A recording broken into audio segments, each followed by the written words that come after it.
Welcome to the Secrets Women Keep podcast. I am your secret keeper and confidant, Lauren White. I'm a qualified counsellor and sexologist, facilitator of all things turn on, author of Permission, and a witty, highly intuitive lounge room dancing introvert. I help you as an exceptional woman in entrepreneurship to see, love, and trust all the parts of yourself, especially the unseen. Let's pull back the curtain, light the candelabra, and lift the veil. These are the secrets women keep. Hello, and welcome to the Secrets Women Keep. I am your host and confidant, Lauren White, and today we are delving deep into an edgy topic. More specifically, we are delving into your edges. I'm going to explain what an edge is, but I have to say, I love this topic. It is pure fire. It runs through my heart and my body and my soul on a daily basis. I'm always feeling into this and enjoying it and relishing it. And naturally, when I enjoy something, when I get pleasure from something, when I relish something, I want you to have the same experience. Your edges. What is an edge? Edge is a very personal growth term. And when I was first exposed to it, it would have been 10 years ago now, more than 10 years ago.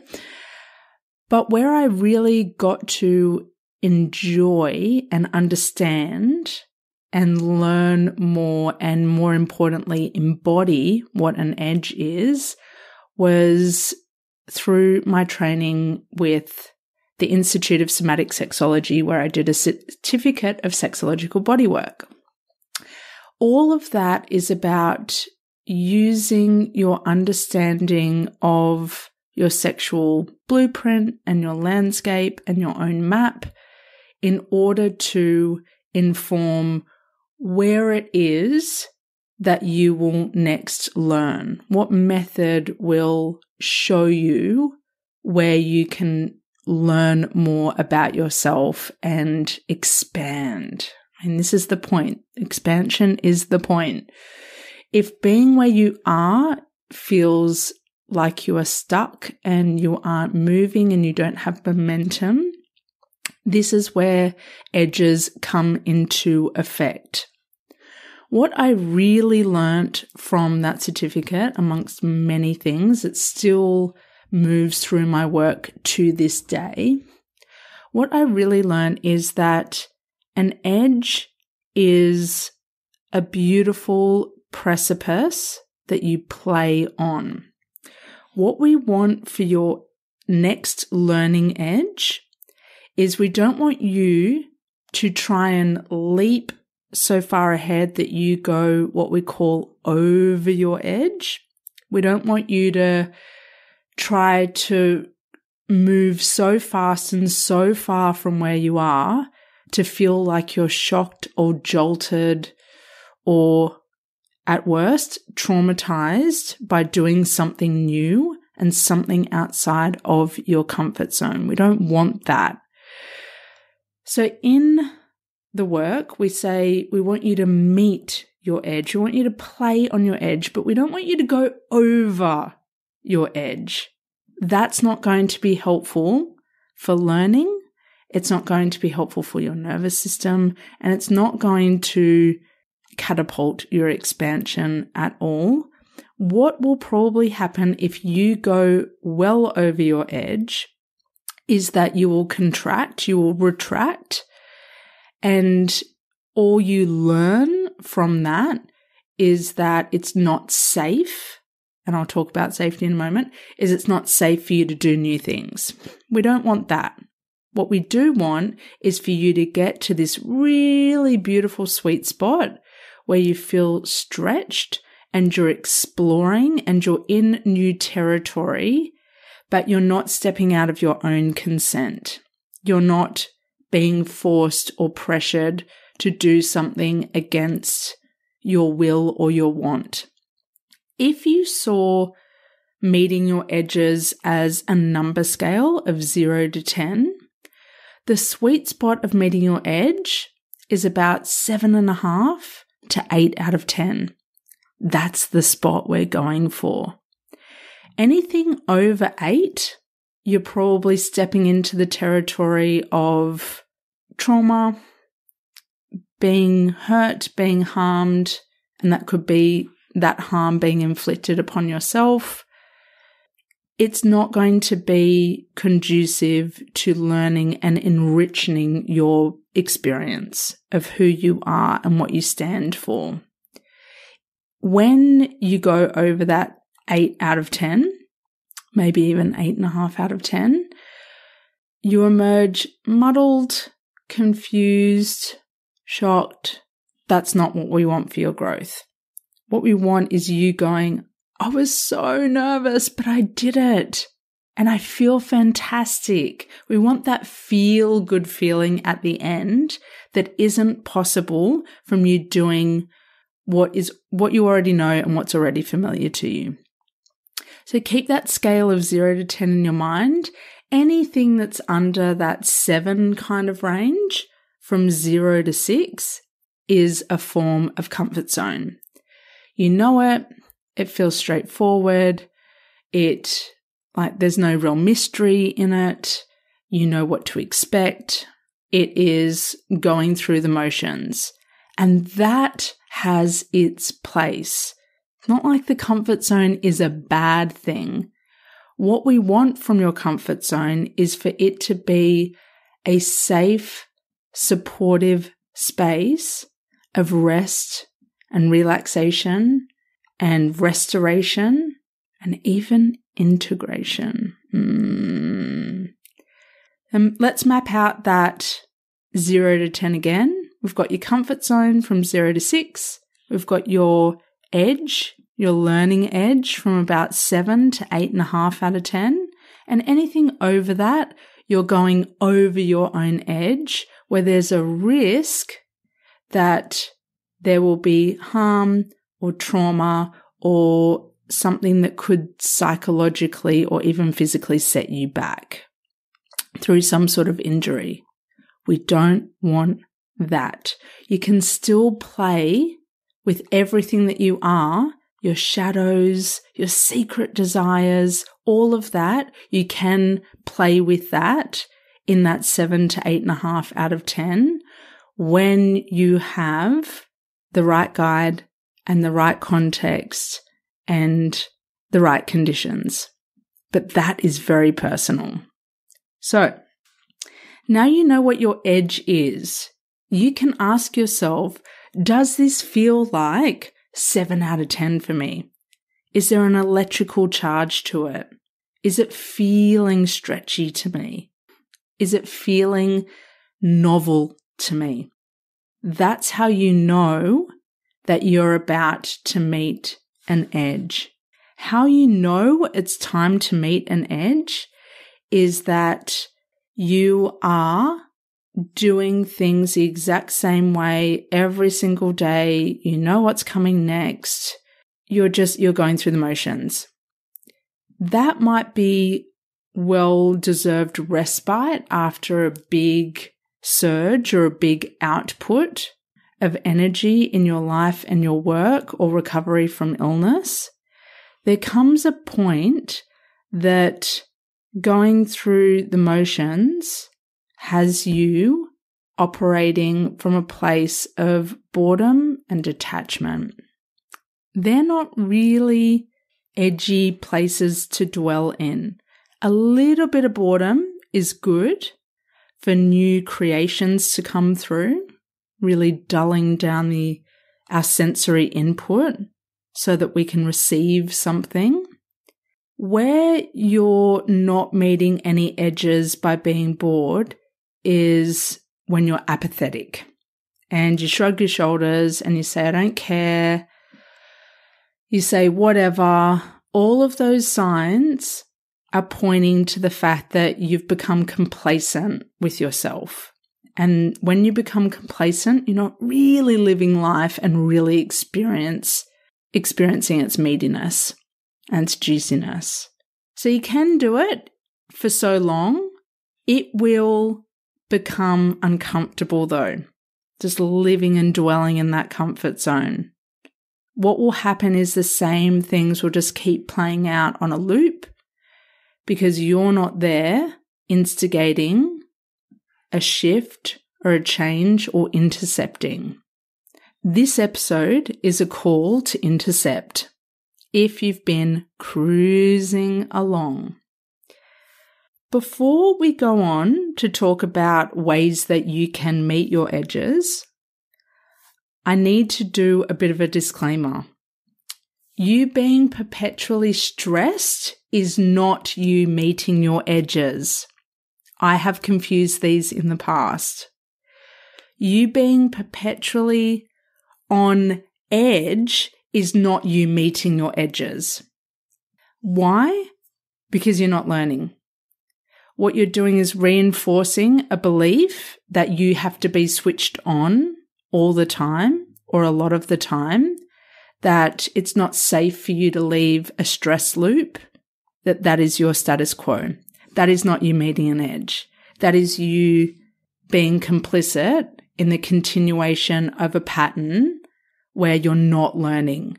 You're reinforcing a belief, but you're not actually learning. You're not growing. You're not moving out of it.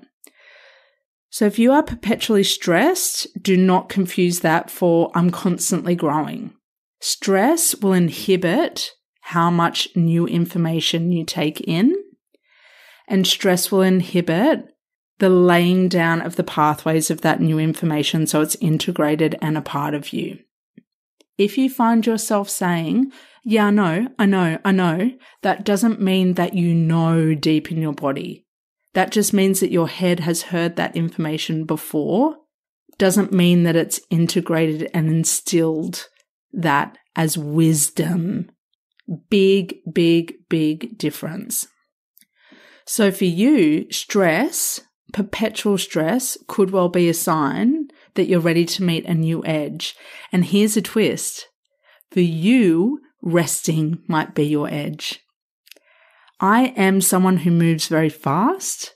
I have Vata energy, so it moves quickly and it can be flighty and like running through things quickly and wanting to get to the place as quick as possible. So for me, it's not necessarily about moving faster in my learning edges. It's actually about slowing down. And that can be so edgy when you just want what you want when you want it. I want you to know you can have both. This isn't about denying yourself what you want when you want it. For you though, if you move as quick as me and you like to skip steps to just get to the thing that you want, for you, resting might be an edge. Like tuning out might be an edge. Living offline for a while might be an edge. Not being contactable might be an edge. This is what really turns me on about edges. It's not the same for everyone. It's so personal. It's so bespoke. And that's why I love delivering and doing what I do with my clients, because I know that we can have a very powerful conversation and that one experience I create for one of my clients is not going to be replicated with another client because that's not their edge. It has to be personal and it has to be that sweet spot of that 7 to 8.5 out of 10. So keep that range in mind for yourself and keep asking the very powerful question of, is this my 7 to 8.5 out of 10? I want to share with you how you decide what you do when you've recognized that you're bored, you're in apathy, you're just going through the motions, or you're in perpetual stress and you need to know what's on the other side of that. How do you decide what you should do? How do you then work out what practitioner or what body of work to approach? How do you know what to do? I'm so glad you asked. I believe that everything that you choose to do when you meet a new edge should have a bodily component. It should have a somatic component. Therapy might be an edge for you, and if it is, great. Find someone who can work with you and your bodily, physical, somatic responses. You will only get so far if you're only being spoken to through your mind and then speaking from your mind. The process is going to take a lot longer if your body isn't a part of the conversation, and changing and augmenting your responses to your body. If that is not involved, your growth and the edges that you meet will be limited. This is my personal experience. This is what I stand for. I do both. I love the talk and I love the somatic work as well. And when you work with someone who can blend them expertly to have you access what you want when you want it, and to have you stepping to the next point you know you need to be at, but you aren't able to get there on your own, that is powerful. And it's fascinating and equally frustrating to me that so many people do not work with the body. And it's also frustrating to me that people say that they work with the body and they haven't met any edges in their body. That's a point of frustration for me. You need to work with someone who has done the work on themselves, is doing the work on themselves, and has been in their body and is in their body. Do not just go for someone because they chuck the word embodiment into their social media posts or into their copy, whatever. It doesn't mean anything if you look at them and you don't feel that they are the thing that they are encouraging you to step into. There needs to be that congruence and needs to all match up. And if for some reason in your mind it doesn't match up, trust that and find a reputable source where it does all match up. So when it comes time to meeting your edges, you're probably going to want to do some personal growth work. You're going to want to walk alongside someone who has already done the thing, who has been there before, and you're going to want to be mentored by them. This part is really personal. You might want a group situation, you might want a retreat, you might want one-to-one and that ultimate privacy and discretion. It's up to you what feels like it will give you what it is that you're looking for. There's pros and cons to all of them. Pros of group work is that you receive extra learning from hearing about what other people are experiencing and being able to connect with that. Con is that you usually don't get any one-to-one time, or if you do, it's limited. With one-to-one, it's wonderful to just get exactly what you want when you want it. The limitation of one-to-one is that you don't get that group support, and humans love being in groups. We're very drawn to it. It feels very natural for us, that sense of belonging. And the way that I reconceptualize that with one-to-one is that we're a group of two when you work with me. This is the group. This is the container. Pros and cons, it's very personal. My best advice is go where you are going to get the most expansion. And you can chop and change. You can do one-to-one for a while. You can do group for a while. You can do a retreat. You can mix it up. It's not like this is the only thing that you will ever do to meet your edges. Just know that your heart already knows what is the best fit for you, and trust that. Put the investment aside. Don't lowball yourself and go for something quote unquote cheaper if you really need the high end one-to-one. Go where you're going to get the most out of it, because that will be what has you activated, what has you moving through and breaking through to get to new ground. Here are some mistakes that I see people make when it comes to meeting your edges. You are not meeting your edges if you are always choosing what feels easy. Easy is not meeting an edge. Re-signing with the same person where it just feels comfortable is not meeting an edge. You need to pause and really, really consider, have I expanded? Am I expanding? And is the person, the mentor, the practitioner you're working with, are they expanding? Are you witnessing them change? Are you witnessing them evolve? They should not be the same person that you started working with a year, 2 years, 3 years ago. There should be a concurrent evolution for both of you. That bit is controversial. I stand by it. If I'm not growing, I am not going to be at my best. I'm not going to be congruent with you growing. I want you to expect growth and evolution and upgrades as a natural unfolding of your life. I am not one and done when I've done a mentoring container, when I've been on a retreat. That is not it, and I'm done. Tick the box. I am expecting for my own life and my own existence that investing in my growth, in my expansion is a given. It is just now a part of my life. So for you, if it feels easy, then you're in that 0 to 6 comfort zone. You should feel a little bit tested and stretched and, I hadn't thought about things that way before. There should be a very gentle unfurling expansion happening.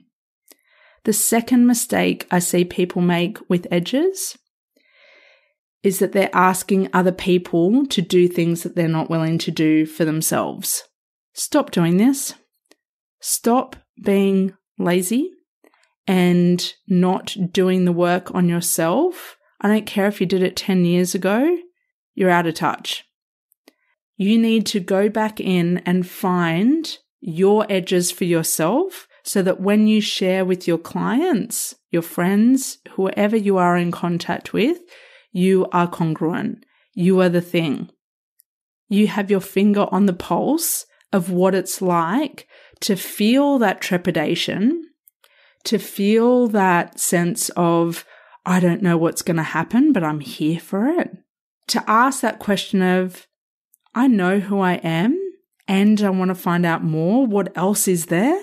You need to be asking that of yourself. So if you are in business, any type of service-based business, especially, you need to be dipping your own, not just dipping your toe, but putting your whole body in the water as well and meeting your own edges. So stop asking other people to do what you're not willing to do yourself. It is out of line and it's not fair to your clients.